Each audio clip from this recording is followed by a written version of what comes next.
أعوذ بالله من الشيطان الرجيم. بسم الله الرحمن الرحيم.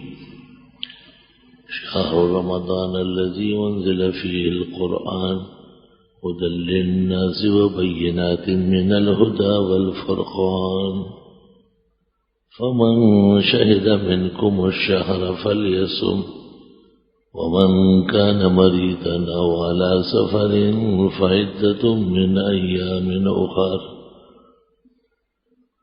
ولتكملوا العدة ولتكبروا الله على ما هداكم ولعلكم تشكرون. قال رسول الله صلى الله عليه وسلم قد أذلكم شهر عظيم شهر مبارك شهر رمضان شهر أوله رحمة وأوسطه مغفرة وآخره عتق من النار. اللهم صل وسلم على عبدك ورسولك ونبيك محمد أحمد وعلى آله وأصحابه وبارك وسلم علیہ. رمضان شریف کا پہلا جمعہ ہے. رمضان شریف کا مہینہ برکتوں والا مہینہ ہے. مسلمانوں کے لیے اسلامی تاریخ اور اس کی عظمتوں کے اعتبار سے قرآن شریف کا مہینہ ہے. اس مہینے کا تعارف اللہ تعالیٰ نے قرآن سے کیا ہے. شہر رمضان الذی انزل فیہ القرآن. رمضان شریف کا مہینہ وہ ہے جس میں قرآن شریف نازل ہوا ہے. ہدی للناس جو تمام لوگوں کے لیے ہدایت کا سرچشمہ ہے. وبینات من الہدی والفرقان اور حق اور باطل کے درمیان فرق کرنے میں اور ہدایت حاصل کرنے میں بہت بڑی دلیل ہے اللہ تعالیٰ کی. وہ قرآن مجید ہے. نعمت کا شکر ادا کیا جاتا ہے, احسان کا شکر بجا لایا جاتا ہے. شہر رمضان الذی انزل فیہ القرآن. اس ماہ محترم میں قرآن مجید نازل ہوا ہے, تو پھر ہمیں کیا کرنا ہے؟ فرمایا فمن شہد منکم الشہر فلیصم. جو مسلمان اس مہینے میں موجود ہو, زندہ ہو, سلامت ہو, ایمان کے ساتھ عقل کے ساتھ آراستہ ہو, وہ روزہ رکھے. فلیصم, پورے مہینے کا روزہ رکھے. مہینے کا ذکر فرمایا کہ اس مہینے میں قرآن مجید نازل ہوا ہے, اور قرآن مجید کے 3 مقامات بتائے. ایک تو یہ ہدایت ہے, دوسرا یہ بینہ ہے, تیسرا یہ فرقان ہے. ہدایت خیر کے سرمایہ کو کہتے ہیں. ایسی خیر جس کا ہر وقت آدمی محتاج ہو. دنیا میں کچھ چیزیں ایسی ہے جو ہر وقت نہیں چاہیے. مال ہے, دولت ہے, اس کی ضرورت ہر وقت نہیں ہے. ایک آدمی بستر پر پڑا ہوا ہے, چند لمحوں کا مہمان ہے, اسے جائیداد اور زمین کی کیا ضرورت ہے؟ اسے تو ہدایت اور ایمان چاہیے. ایک شخص کو کہا گیا ہے کہ آپ کی زندگی کم باقی ہے, تو وہ دولت بانٹتا ہے, پھر اپنے رشتہ داروں کو کہتا ہے آؤ لے لو, بیٹے کو, بیٹی کو, بیوی کو, جن کو وہ دینا ضروری سمجھتا ہے. کہ ہدایت اور ہدایت کا ساز و سامان ایسا ہے کہ اس کی ضرورت اس وقت اور بڑھ جائے گی. اللہ تعالیٰ جب ایک چیز کو بطور نعمت کے ذکر کرتا ہے تو وہ کمال کا خزانہ ہوتا ہے, اس میں کوئی کمی نہیں ہوتی. سورۃ بقرہ کے شروع میں بھی فرمایا الف لام میم ذالک الکتاب لا ریب فیہ ھدی للمتقین.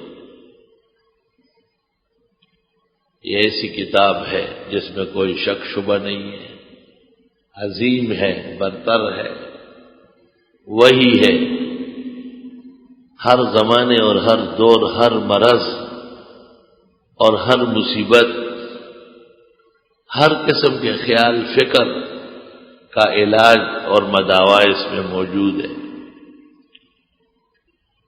اور اس سے لوگ بہت جلدی اللہ تعالی کی رضا اور خوشنودی کے طلبگار بن جاتے ہیں. قرآن مجید میں یہ کمال ہے. اگر کوئی کسی کے اشعار پڑھتا ہو، کسی شخص کی غزلیں اور رباعیاں پڑھتا ہو، تو کہتے ہیں یہ غالب کا بڑا گرویدہ ہے، یہ اقبال کا بڑا ماہر ہے، اقبالیات کا، اس کو بہت اشعار یاد ہے. ہمارے عربی نظام میں دو کتابیں بڑی زبردست پڑھائی جاتی ہے، ایک متنبی اور ایک حماسہ. تو بعضوق طالب علم جو ہوتا تھا وہ متنبی اور حماسے کا حافظ ہوتا تھا. اس کا فائدہ یہ ہوتا تھا کہ اور علوم میں بھی وہ پختہ ہوتا تھا. کسی زبان کی مہارت پھر اس زبان کے موشگافیوں کو کھلوا دیتی ہے. ایک عالم گزرا ہے ہندوستان میں، یا گلشن میں رہا ہے، یہی مرا ہے. عصر کے بعد میں بیان کرتا تھا، کبھی کبھی تشریف رکھتے تھے، مجھے پتہ نہیں تھا. انہیں اپنے زمانے میں 60,000 عربی قصائد یاد تھے. عربی قصائد اتنے ہی ہیں، اس سے زیادہ نہیں. عبدالعزیز میمن کہلاتا تھا. میمنوں میں عالم ہو پھر وہ اس شان کا ہو.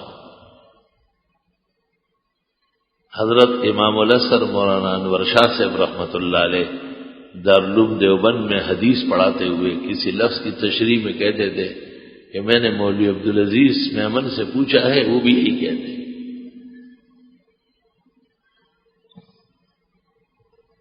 تعلق کی وجہ سے اور ایک مقالے اور مضمون کی مہارت اور دسترس کی وجہ سے صاحب مقالہ سے عقیدت ہو جاتی ہے، محبت ہو جاتی ہے. تو قرآن مجید کا جب تعارف ہوا کہ اس میں کوئی شک شبہ ہی نہیں ہے. کتابیں تو بہت تھی، توریت، زبور، انجیل، صحیفے، اس کے علاوہ بھی زمین کتابوں سے بھری ہوئی ہے. لیکن کسی کتاب کے بارے میں یہ کہنا کہ اس میں شک ہی نہیں ہے، یہ بڑا مشکل ہے. شک تو ہو سکتا ہے، شک تو کہیں سے بھی آ جائے گا. بخاری شریف کو ہم کہتے ہیں اصح الکتب بعد کتاب اللہ، قرآن مجید کے بعد صحیح تر کتاب. حدیث کے ذخیرے میں اس کے پائے کی کتاب نہیں ہے. لیکن یہ کہ شک نہیں ہے، یہ بات صحیح نہیں. کچھ روایات ایسی ہیں جن کی علماء تشریح کرتے ہیں اور تھوڑا ٹائم لگتا ہے. ایسے بھی ہے کہ ایک طویل حدیث کو مختصر کر کے لائے اور ہم کہیں کہ اس کے کچھ حصے ترمذی میں ہیں اور کچھ موطا مالک میں ہیں. لیکن قرآن مجید کے بارے میں اللہ تعالیٰ نے کہا شک ہی نہیں ہے. شک دو قسم کا ہوتا ہے. ایک جو آدمی بات کرے نا، جس کا کلام ہو، جیسے میں گفتگو کرتا ہوں تو مجھے شک ہو کہ شاید میں صحیح موضوع پر بہترین باتیں نہیں کر رہا ہوں، اس کو کہتے ہیں متکلم کا شک. تو اللہ تعالیٰ نے قرآن مجید میں اعلان کیا ہے الف لام میم تنزیل الکتاب لا ریب فیہ من رب العالمین. یہ بڑی کتاب نازل ہوئی ہے، تنزیل الکتاب، اور رب العالمین کی طرف سے اس میں کوئی شک نہیں. متکلم کہتا ہے میں نے شک نہیں چھوڑا. تو پھر دوسرا مرتبہ آتا ہے کہ جس کو پیش کیا جاتا ہے، جس قوم کے سامنے کتاب نازل ہوئی ہے اور ان کو کہا جاتا ہے کہ ایمان لے آؤ، آسمانی کتاب کو مان لو، آج کل بعض سیاسی لیڈر قرآن مجید کو الہامی کتاب کہتے ہیں. یہ جملہ ٹھیک نہیں ہے. قرآن مجید الہام نہیں ہے، الہام دلیل نہیں ہے. فَأَلْهَمَهَا فُجُورَهَا وَتَقْوَاهَا، الہام کی بنیاد فسق و فجور پر ہے. کوئی ولی کو الہام ہو جائے، شیخ عبد القادر کو بھی کوئی دلیل نہیں ہے. یہ جملہ کہا ہے مرزا غلام احمد نے سب سے پہلے. وہ قرآن مجید کو الہامی کہتا تھا اپنے الہام کو وہی بتانے کے لیے. تو سیاسی لیڈروں کا علم بہت کم ہوتا ہے، خود غرضی بہت غالب ہوتی ہے. ایک بات ادھر سنیے کہ ادھر سے نے اسے تقریر کر ڈالی.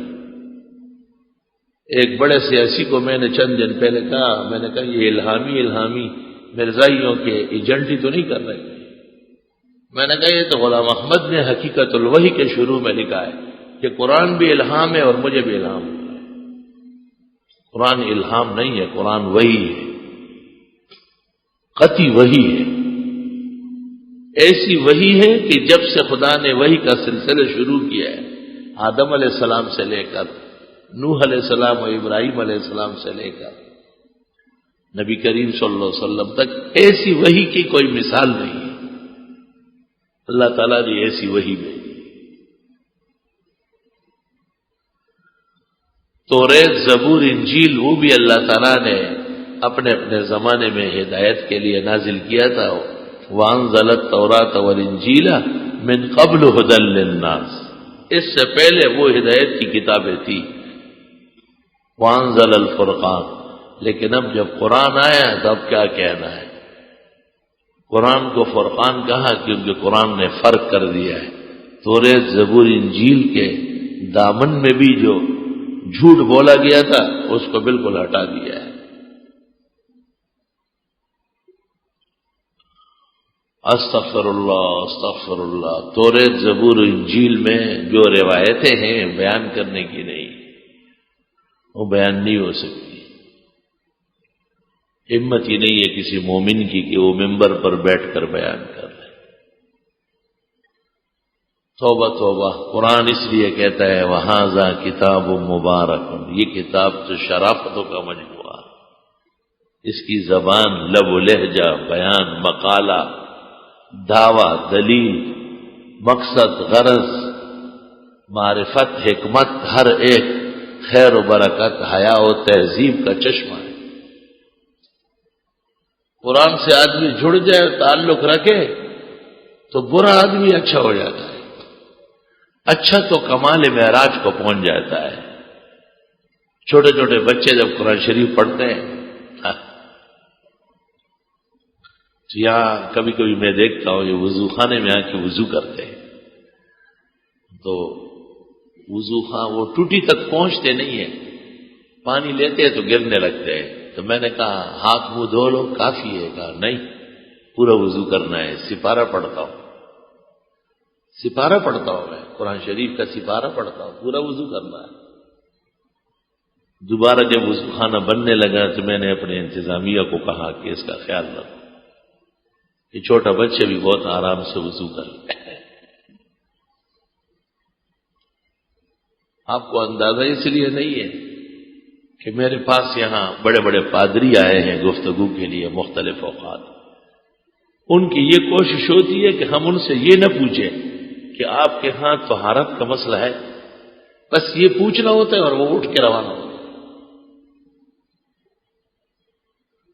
تو ایک دن ایک بڑے فرم کا ڈائریکٹر ہے، بڑا پادری ہے، وہ یہاں آیا، سر پہ سفید ٹوپی رکھی ہے اور سفید کپڑے سلوائے بڑے خاص طریقے سے.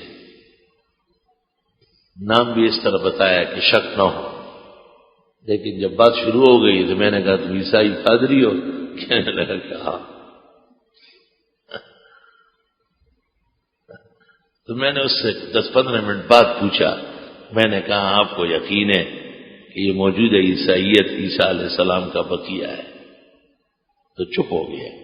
میں نے کہا کیوں چپ ہوتے ہیں؟ کہتے آپ طہارت پوچھتے ہیں.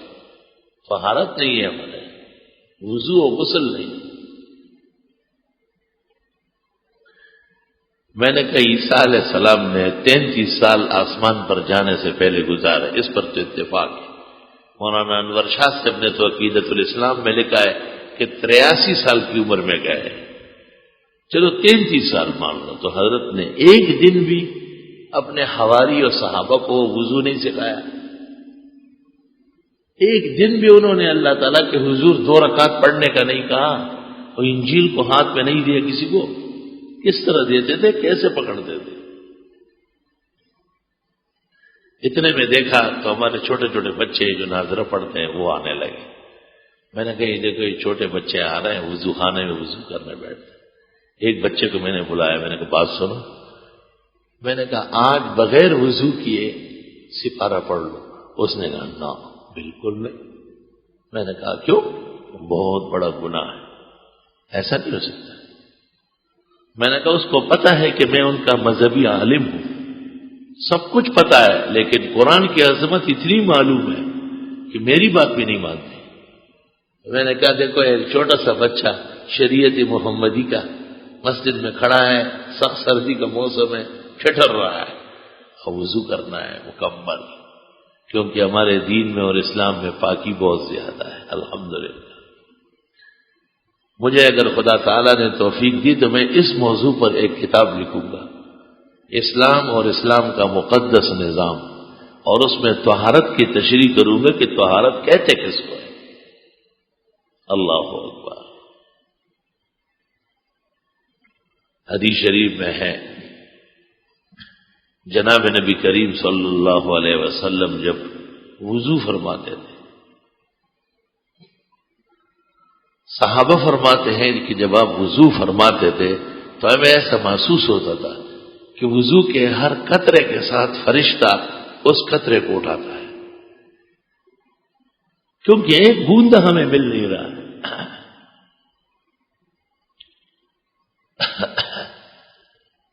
ایک صحابی نے جرأت کر کے پوچھا ارے وضو آپ کر رہے ہیں، پانی کہاں گیا؟ آپ مسکرائے۔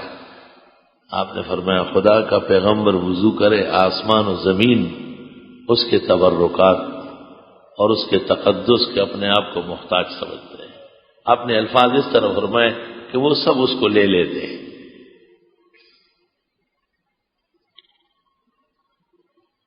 اور امت کے وضو کو آپ نے کتنا بڑا زبردست ارشاد فرما دیا کہ جب ہاتھ دھوتے ہیں تو ہاتھوں سے جو گناہ ہو چکا وہ معاف ہو جاتا ہے، جب کلی کرتے ہیں منہ سے بہت بری باتیں نکلتی ہے، بے احتیاطی کی باتیں، وہ دھل جاتی ہے، ناک دھوتے ہیں کوئی ناک چڑھائی ایسی تکبر غرور کی وہ سیدھی ہو جاتی ہے، اور جب چہرہ دھوتے ہیں آنکھیں دھلتی ہے، تو جتنے گناہ اس بہانے ہو چکے وہ دھل جاتے ہیں، اور جب پیر دھوتے ہیں تو جہاں گناہ کی جگہوں تک گیا وہ سب گناہ معاف ہو جاتے ہیں۔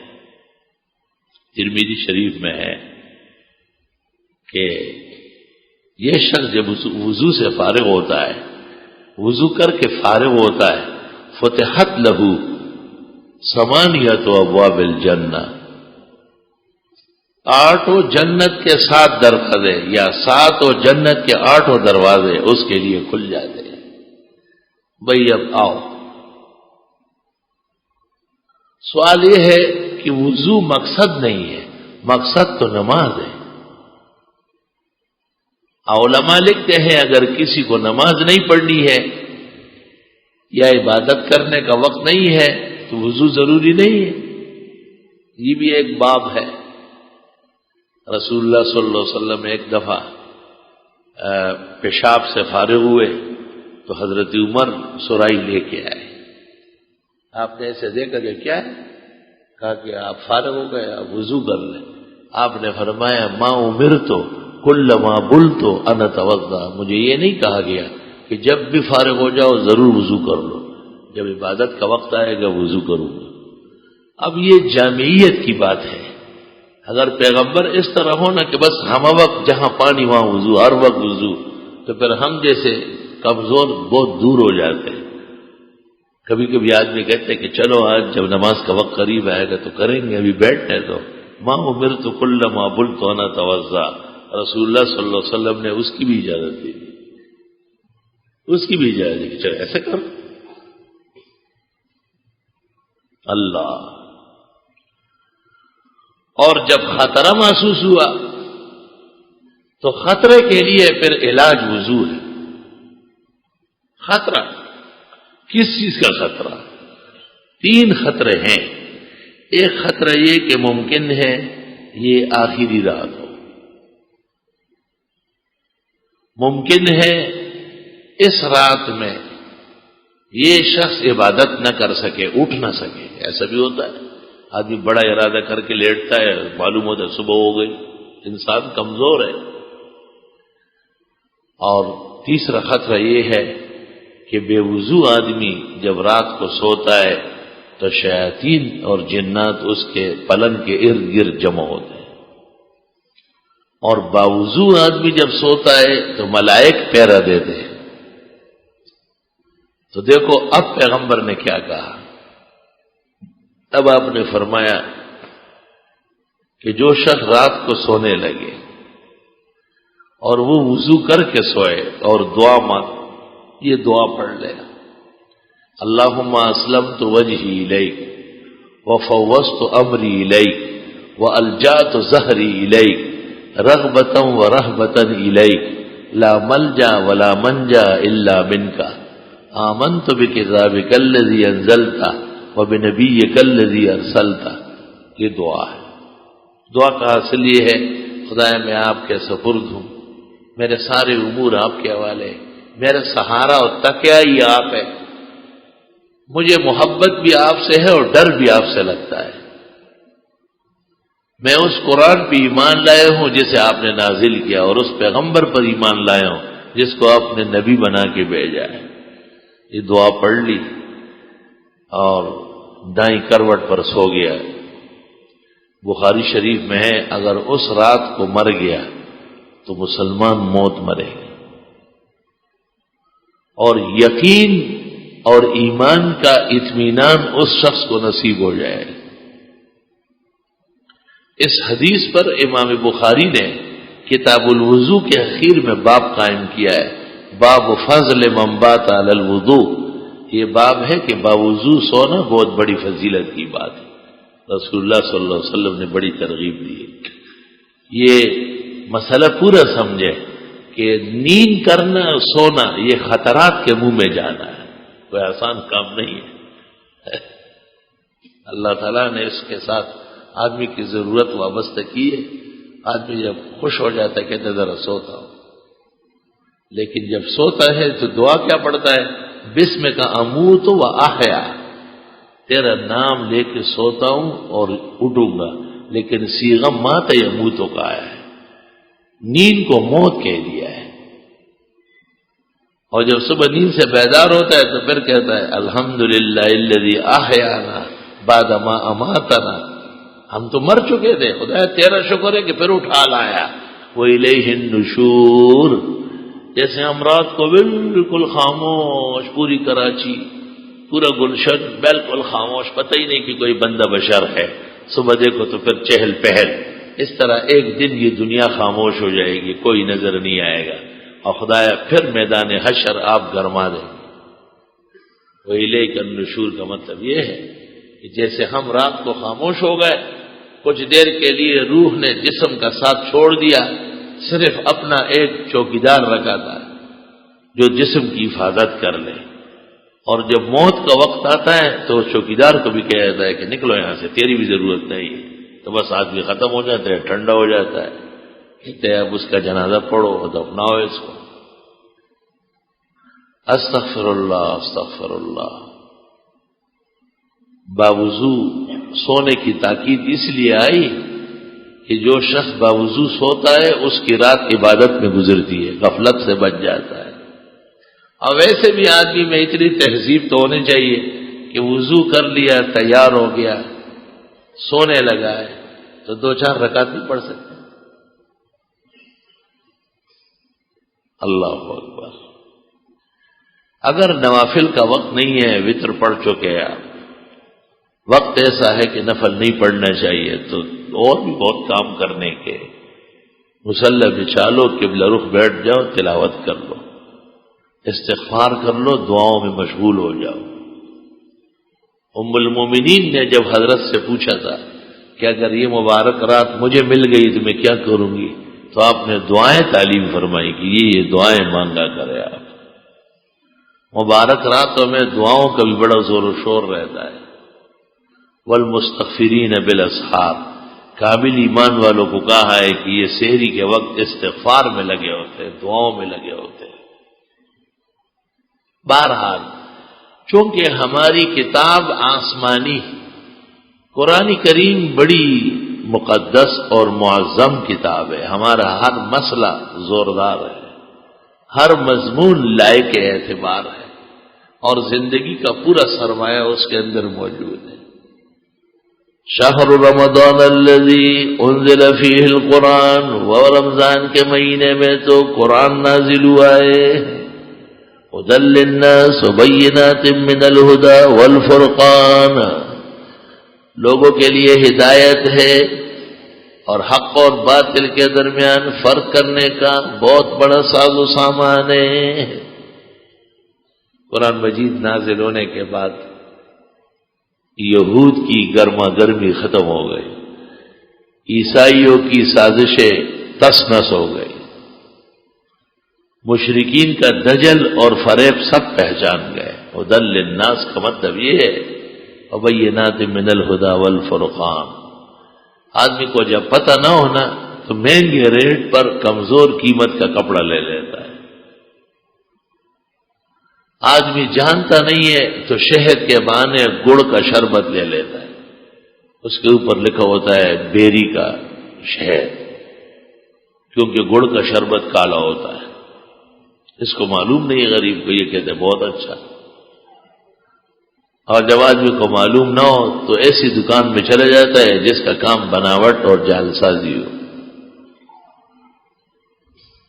اور جب آدمی کو تجربہ اور مہارت ہو تو وہ جانتا ہے کہ فلاں بازار میں فلاں دکاندار کے پاس سامان معیاری ملتا ہے،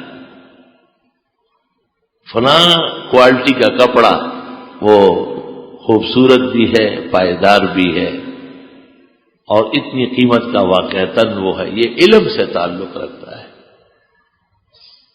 قرآن مجید نے ایسا علم بکھیر دیا اور معاشرہ کے اندر لوگوں میں خیر اور ہدایت ایسی عام کر دی کہ سب سمجھ گئے۔ مکے کے لوگوں کو جو اپنے آپ کو حنفاء کہتے تھے، ابراہیم علیہ السلام کے ماننے والے، ایسے ہمارے زمانے کی بدعتی اپنے آپ کو اہل سنت کہتے ہیں اور اللہ والے اور پیاروں سے محبت کرنے والے، لیکن جب قریب سے دیکھ لیں گے تو مشرکین کا پختہ نقشہ ہے جو انہوں نے گلے میں لٹکایا ہے۔ مشرکین کم از کم مشکل کے وقت میں اور تکلیف کے وقت میں ایک اللہ کو پکارتے تھے، قرآن مجید میں ہے، لیکن یہ ان گھڑیوں میں بھی پیرانی پیر کو، معین الدین چشتی کو اور فرید گنج شکر کو اور جو ان کے بابے ہیں ان کو یاد کرتے ہیں، جبکہ یہ بزرگان سب کے سب اعلیٰ درجے کے موحد تھے اور بہت ہی اونچے درجے کے متبع سنت تھے۔ فرید گنج شکر کے متعلق خواجہ صاحب نے لکھا ہے، نظام الدین نے، کہ ایک دن کھانا لگا حضرت صاحب کے مدرسے میں جس میں ان کے اصحاب اور تلامید ہوتے تھے، یہ لوگ اس کو خانقاہ کہتے تھے۔ تو خواجہ فرید گنج شکر نے کھانے کو ہاتھ لگایا اور پھر واپس رکھ دیا اور فرمایا اٹھتا نہیں، کھانا اٹھ نہیں رہا، کیا بلا ڈالی ہے اس میں۔ نظام الدین اولیاء نے کہا، حضرت سبزی نجیم الدین متوکل لے کے آئے ہیں جنگل سے، خود رو سبزی لاتے تھے غریب، اور اس کو صاف کیا ہے بدر الدین اسحاق نے، اور ہانڈیا میں نے ڈالا ہے اور جوش دیا ہے، ہم نہیں سمجھتے ہیں کہ کیا چیز اس میں آ گئی، کہ حضرت فرماتے ہیں کہ یہ بہت بھاری ہو گیا۔ خواجہ فرید نے ایسا دیکھا، کہا نمک کہاں سے ڈالا ہے؟ نمک کہاں سے ڈالا ہے؟ کہا نمک سامنے بنیا سے ادھار لایا ہو، پیسے نہیں تھے۔ تو خواجہ فرید نے سر یوں پکڑا، فرمایا واہ مولانا نظام الدین، فقیر بگرسنی میرت بہ کہ قرض از کسی بھی خواہد۔ واہ نظام الدین، واہ دوست، فقیر بھوکا مر جائے بہتر ہے کہ لوگوں سے ادھار لے کے کھائے۔ یہی تو مصیبت ہے کہ کھانا نہیں اٹھ رہا۔ احتیاط دیکھے ذرا، آج بدعتی ماحول بھی غیر اللہ کھاتے ہیں، درباروں کی نظر و چھڑاوے، اور ہر طرح کے حرام کھانے کے لیے تیار ہے۔ بس اس پر درگاہ کا نام رکھو تو تبرک ہو گیا ہے، اس کو پھر تنجس کو تبرک کہتے ہیں۔ اور خواجہ نظام الدین اولیاء رحمت اللہ علیہ فرماتے ہیں کہ حضرت صاحب کی عمر بہت ہو گئی تھی، 89 سال کے قریب، اور رمضان شریف کا مہینہ تھا، اور حضرت کو حکیم نے روزہ رکھنے سے منع کیا تھا، بیمار تھے بہت شدید۔ نظام الدین اولیاء کہتے ہیں کہ میں خربوزوں کی کاش بنا رہا تھا، اور وہ کاش تیار کر کے حضرت کو دیتا تھا، اور حضرت کھاتے تھے۔ کہ حضرت کی عادت تھی کہ جو چیز بھی کھائے تو حاضرین کو کہے کہ تم بھی کھاؤ۔ میں نے دل میں سوچا کہ اگر مجھے کہا نا تو میں 2 مہینے کے بجائے 4 مہینے روزے رکھ لوں گا، لیکن حضرت کی بات کو ٹالوں گا نہیں۔ جب یہ بات ان کے خیال میں آئی تو خواجہ فرید گنشکر نے کہا مولانا نظام الدین ایک مسئلہ بتاؤ کہ یہ لوگ ہم سے محبت کیوں کرتے ہیں، ہمارا احترام کیوں کرتے ہیں؟ تو انہوں نے کہا اللہ کے لیے۔ تو حضرت نے فرمایا پھر اللہ کے دین کی حدیں توڑنا ہمارے لیے جائز ہے؟ ہماری محبت اور اکرام کی بنیاد اللہ تعالیٰ کی رضا و خوشنودی ہے، تو جو فرض روزہ نہ رکھے وہ تو دین کی سرحدیں توڑ چکا ہے، وہ ہمارا باوصف مرید کیسے بنتا ہے؟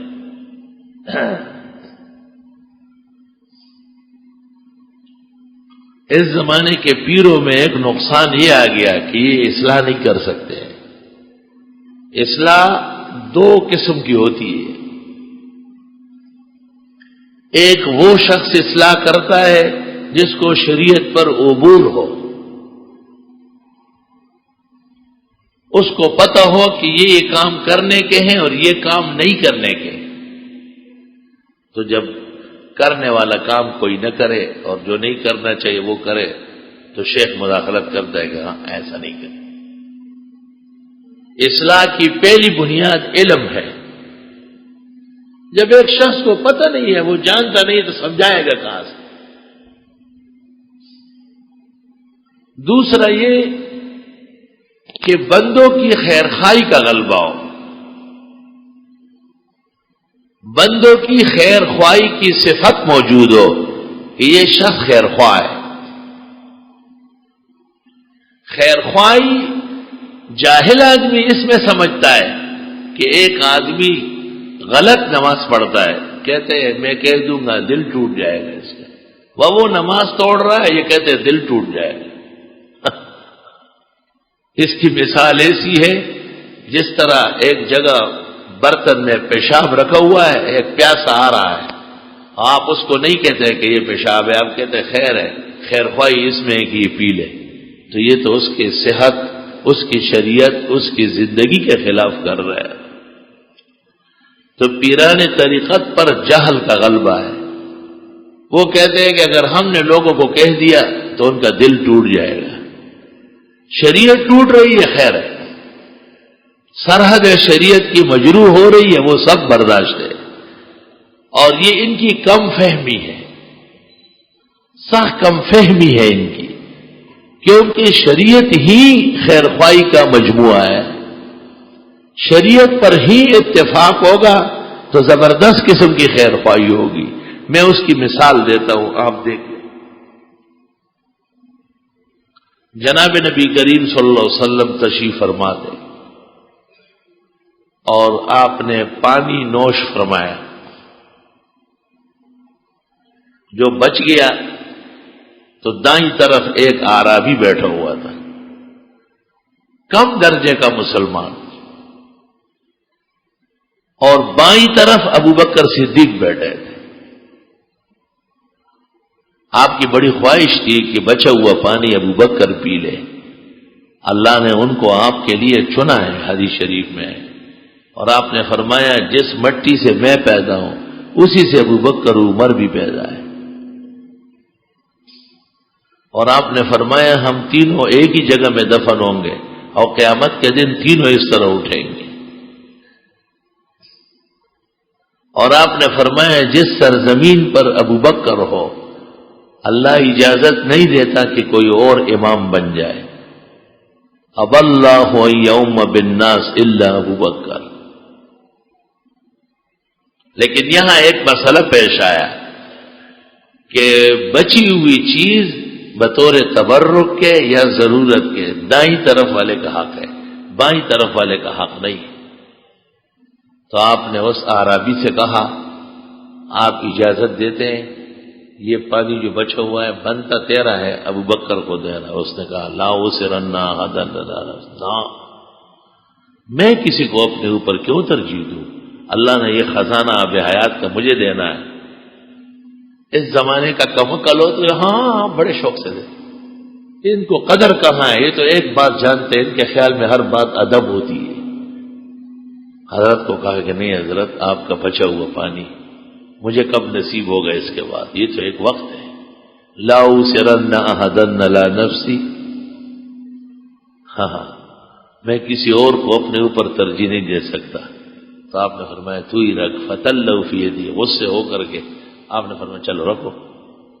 دیکھیں آپ نے فرمائش بھی کی، غصہ بھی آپ کو آیا، مگر دائیں طرف کی فضیلت کو آپ نے متاثر نہیں کیا اور ناحق ابو بکر کا لحاظ نہیں فرمایا۔ اتنا مشکل ہے شریعت کی سرحدوں کی حفاظت۔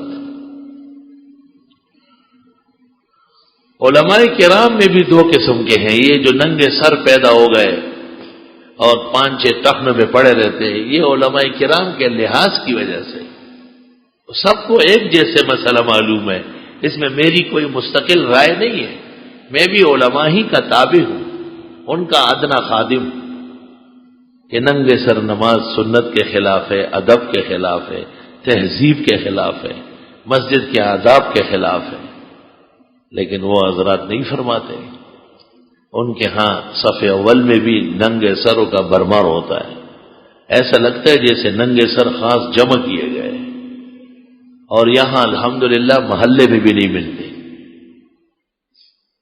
جس زمین میں آپ تربیت کریں گے وہاں پھول خوشبودار قسم کے نکل آئیں گے، جس کی نہیں کریں گے وہاں کانٹے دار جھاڑیاں نکل آئے گی۔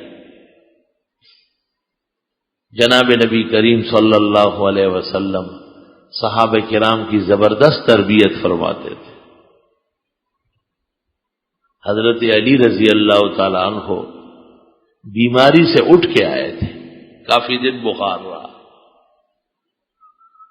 اور آپ کی خدمت میں کھجور کا ایک خوشہ لایا گیا، بہترین کھجوروں سے لدا ہوا،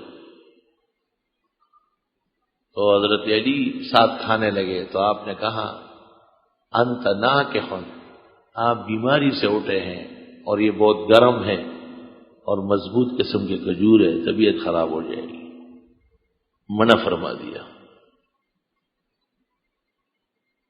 اس کے بعد خدمت میں دلیا لایا گیا، دلیا،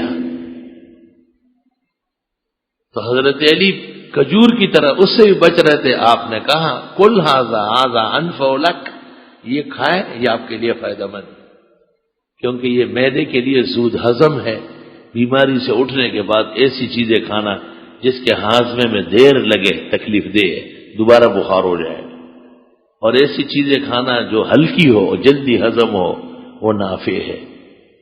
علماء نے اس ایک روایت سے طب کے 1000 اصول نکالے، 1000 اصول نکالے، یہ نہ کھاؤ اور یہ کھاؤ، یہ سب خیر خواہی کی وجہ سے ہے۔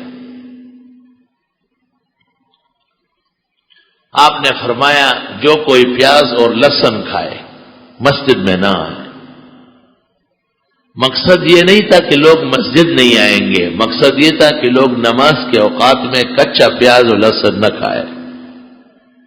اور فرمایا ان ملائکۃ اللہ تتعزى مما يتعزى منه بنو آدم، جس طرح تمہیں بدبو سے تکلیف ہوتی ہے فرشتوں کو بھی تکلیف ہوتی ہے، فرشتوں کو بھی تکلیف ہوتی ہے۔ من اکل من هذه الشجرة المنتنة لا يقربن مسجدنا، جو یہ بدبودار چیزیں کھائے وہ مسجد میں نہ آئے۔ اس سے پتہ چلتا ہے کہ سگریٹ کتنی قبیح چیز ہے۔ سگریٹ والا گاڑی سے اترتا ہے، میں دفتر کے سامنے بیٹھا ہوتا ہوں، یقین کر لے بد ہی کہا جاتی ہے، بدبو آ جاتی ہے، اور اس کے اہل خانہ کو، بال بچوں کو کتنا صدمہ ہوگا۔ وہ عادی ہو چکے ہوں گے، وہ علیحدہ بات ہے، ورنہ برداشت کی چیز نہیں ہے۔ یہی حال ان تمام چیزوں کی ہے جو بے ضرورت چبائی جاتی ہے، چالیے چبا رہے، یہ پان خور ہے، نسوار کا عادی ہو گیا ہے، ضرورت کیا ہے؟ اللہ تعالیٰ نے کھانا پینا بہترین معقولات مشروبات پیدا کی۔ پان میں جو سب سے بڑا عیب ہے وہ یہ چلتے پھرتے منہ ہل رہا ہے، اور حدیث شریف میں ہے اور فقہاء نے بھی لکھا ہے کہ جو چلتے ہوئے منہ ہلائے کھائے پیے اس کی شہادت قبول نہ کرے۔ آکل فی الطریق، راستے میں کھانے والا، بری بات ہے، تہذیب کے خلاف۔ کبھی کبھی یہاں آ جاتے ہیں تو ہم پوچھتے ہیں چائے پیئیں گے، ٹھنڈا منگوا لے، کیا کریں؟ کہتے ہیں نہیں بس کیوں منہ ہل رہا ہے، چلتا چلا جا رہا ہے، چلتا چلا جا رہا ہے۔ تواضع سے رہ گیا، مہمانی کی سنت سے رہ گیا۔ ایسا کون ہوگا جو خالی اپنے گھر میں کھانے کے بعد تھوڑا سا کھائے اور پھر بس کرے؟ غلو اور شدت ضرور پیش آتی ہے۔ اس کو عربی میں معاودات کہتے ہیں۔ بنگلہ دیش گیا تو بنگالیوں نے مجھے کہا کہ پان کے خلاف بالکل تقریر نہ کرے، ہم روٹی نہیں کھاتے، پان کھاتے ہیں۔ میں نے کہا جس جگہ جس مرض میں قوم مبتلا ہو، وارث الانبیاء جب وہاں قدم رکھے اس مسئلہ کو بیان کرنا فرض ہے۔ میں نے نہیں بیان کرنا تھا، لیکن آپ نے کہا اس خدا کی قسم جس نے ساتوں آسمان و زمین خود پیدا کیے اور جس نے محمد رسول اللہ کو دینی حق کے ساتھ بھیجا ہے کہ پان کا مسئلہ بنگال کے سرزمین پر سب سے بڑے اجتماع میں جس میں 22,000 علماء تھے خالی، اس جگہ میں نے کہا بیان کروں گا، اب دیکھتا ہوں کہ یہ مانتے ہیں یا نہیں۔ میرا میزبان بڑا ڈر گیا۔ میں نے کہا ڈرنا نہیں، کہنے لگے کیوں؟ میں نے کہا مسواک کی حدیث بیان کروں؟ کہا ہاں وہ بیان کر سکتے۔ میں نے کہا ایک ہی بات ہے، 150 اور 150 میں کوئی فرق نہیں، ایک مسئلے کے دونوں رخ ہیں۔ میں پان نہیں کہوں گا، مسواک کہوں گا کہ جس دین میں مسواک سنت ہے اور جس دین میں یہ فضیلت آئی ہے کہ ایک نماز مسواک کے ساتھ وضو کر کے پڑھنے سے 70 ان نمازوں سے افضل ہے جو بغیر مسواک کی پڑھی گئی ہے۔ اور جس پیغمبر کے بارے میں آتا ہے کہ گھر آتے تھے تو مسواک، جاتے تھے مسواک، سوتے مسواک، جاگتے مسواک، ہر وقت 6 مقامات تو مولانا خلیل احمد نے ابو داؤد کی شرح بزل میں لکھے، ابن عابدین سب نے کہا ہے کہ مسواک سنت ہے۔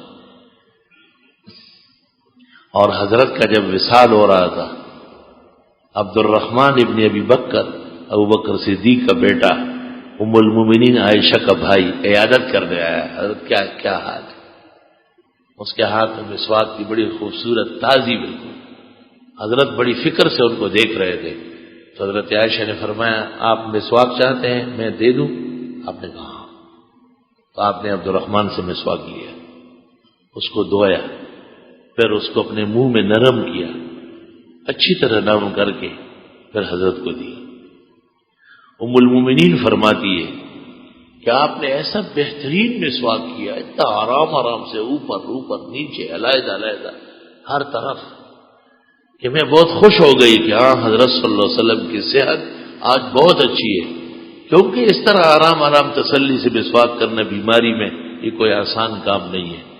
فرمایا مجھے مسواک واپس کر دی، اور آپ کا وہ ہاتھ جو تھا اس پر آپ پڑھتے رہے کہ اللہم انت الرفیق الاعلی، خدایا آپ کی دوستی چاہیے، وہ اصل ہے۔ اور پھر وہ ہاتھ نیچے ہو گیا، اور میں نے دیکھا تو حضرت کا وصال ہو گیا۔ تو بالکل آخری لمحے میں حضرت مسواک کر کے دنیا سے گئے، پاک پیغمبر نے پاک صاف منہ کے ساتھ دنیا سے تشریف لے گئے۔ میں نے مسواک کی حدیث سنائی 1 گھنٹہ، اور اس کے بعد میں نے کہا کہ اب بتاؤ مسواک کا مطلب کیا ہے، کہ منہ صاف رہے یا منہ سے عجیب و غریب چیز بنی ہوئی ہو، اس کو دیکھ کے آدمی کو ڈر لگتا ہے۔ میں نے کہا یہ کیا پان کے عادی ہو گئے، مسواک کے عادی کیوں نہیں؟ الحمدللہ ہزاروں طلباء نے لوگوں نے پان وان چھوڑنا شروع کر دیا۔ مسواک کا مطلب یہ ہے کہ منہ صاف رہے، اور پان کو آپ دیکھتے ہیں کہ منہ کے دانتوں کے اوپر ایک علیحدہ تہ چڑھ جاتی ہے۔ اچھا پان خور وہ ہوتا ہے کہ جس کا منہ بالکل دوسرے ڈھب کا ہو، اس کا مطلب یہ کہ نسلی خاندانی پان خور ہے، اور وہ جن کا منہ صاف ہے وہ کچے پان خور ہے، وہ اچھا نہیں کھاتے۔ مسواک کا مطلب یہ ہے کہ ہمارا منہ صاف ستھرا ہو۔ مسواک جس شریعت کے اندر سنت اور فضیلت ہے، اس کا تقاضا یہ کہ یہ معاودات ترک کر لی جائے۔ سگریٹ کی بھی ضرورت نہیں، نسوار بھی بیکار ہے، پان بھی فضول ہے بالکل، اور چالی والی ہے چبانا، یہ سب غلط مشقیں ہیں جو نفس کے حق میں ہو رہی ہے۔ رمضان شریف کے روزے میں یہ بھی ایک فائدہ ہے کہ آدمی صبح صادق سے لے کر مغرب تک کھانے پینے مسواک کے ساتھ لگا رہتا ہے، پان نسوار سگریٹ سب سے بچتا ہے، تو پرہیز کی مشق ہو جاتی ہے، پرہیز کی مشق ہو جاتی ہے۔ اگر 2 4 5 دن تک افطار کے بعد بھی نہیں کھایا تو انشاءاللہ تعالی ان چیزوں سے جان چھوٹ جائے گی، اور چھوٹنے کے بعد پھر مسواک کرنے کا آپ کو بہت زیادہ فائدہ ہوگا، بہت زیادہ فائدہ ہوگا۔ رمضان شریف کے اندر اللہ رب العالمین نے یہ بات کہی ہے کہ لعلکم تتقون، تم میں اس سے تقوی پیدا کرنا ہے۔ تقوی کے معنی ہے اچھی عادتیں اپنانا اور بری عادتیں ترک کر دینا۔ وہی غیبت نہیں کر سکتے اور جھوٹ نہیں بول سکتے، ویسے بھی تو گناہ ہے، لیکن ہم نے روزہ رکھا ہے، صبح صادق سے لے کے مغرب تک کھانا پینا چھوڑا ہے، یہ احتیاط کی سخت ضرورت ہے۔ کون سا گناہ ہے جو ویسے جائز ہے؟ لیکن رمضان شریف میں انسان کا پیٹ خالی ہوتا ہے، دماغ میں نور اور برکت نازل ہوتی ہے، اس کو غیرت اور احساس بہت زیادہ ہوتا ہے کہ میرا روزہ خراب نہ ہو جائے، اس کی عظمت اور تقدس میں کوئی فرق نہ آئے۔ روزے کے تقدس اور عظمت کو بڑھاتے رہنا یہ مومن کی شان ہے۔ اور پہلا روزہ اور دوسرا روزہ اور 28واں اور 29واں اور 30واں یہ ایک جیسے فرض ہے، اس بات کی اجازت نہیں ہے کسی کو بھی، سوائے ان 2 آدمیوں کے جس کو قرآن بیمار اور قرآن مسافر کہتا ہے، ان کے علاوہ کوئی تیسرا آدمی قرآن و سنت میں نہیں ہے جس کو رمضان شریف کے روزوں میں چھوٹ مل جائے۔ بعض لوگ عجیب و غریب ہوتے ہیں، شروع میں بڑے طوفانی طریقے سے روزہ رکھ لیتے ہیں، 8-10 دن کے بعد معلوم ہوتا ہے کہ پھر جیسے دکھوتی ان کے اتنے آنکل ہوتی، پھر وہ پرانی شیطانی خصلتوں پہ اتر آتا ہے۔ یہ بہت افسوس کا مقام ہے، یہ ان نعمتوں کے احترام کے خلاف ہے، یہ شکر نعمت کا نہیں ہے بلکہ کفران نعمت ہے، اور یہ اللہ کے دین کے ساتھ اندیشہ ہے کہ تمسخر نہ ہو۔ جیسے ایک آدمی 4 رکعت کی نیت باندھے اور 3 پر سلام پھیر کے قصدن چلا جائے، جمعے کی 2 رکعت میں سے ایک پڑھ لے اور ایک چھوڑ کے چلا جائے، تو آپ بھی کہتے ہیں کہ یہ بہت غلط انسان ہے، یہ نماز نہیں پڑھتا بلکہ نماز کا مذاق اڑاتا ہے۔ اللہ رب العالمین نے پورے مہینے کو ایک جیسے فرض فرمایا ہے، فمن شہد منکم الشہر، جو اس مہینے میں موجود ہے فلیصم، پورے مہینے کا روزہ رکھنا فرض ہے، اور ہر رات کی تراویح سنت موقدہ ہے۔ بعض لوگ 5-6 راتوں کی ختم کر کے پھر آ کے گھر بیٹھ جاتے ہیں، بالکل غلط در غلط، 100% غلط۔ رمضان جیسے مقدس مہینے میں برکات سے محروم ہونے کی نشانی ہے۔ 2 سنتیں مستقل ہے، آخری روزے تک ہر رات کی 20 رکعت تراویح، یہ مستقل سنت ہے، اور بڑی سنت یہ ہے، اور دوسری سنت یہ ہے کہ تراویح میں قرآن سننا،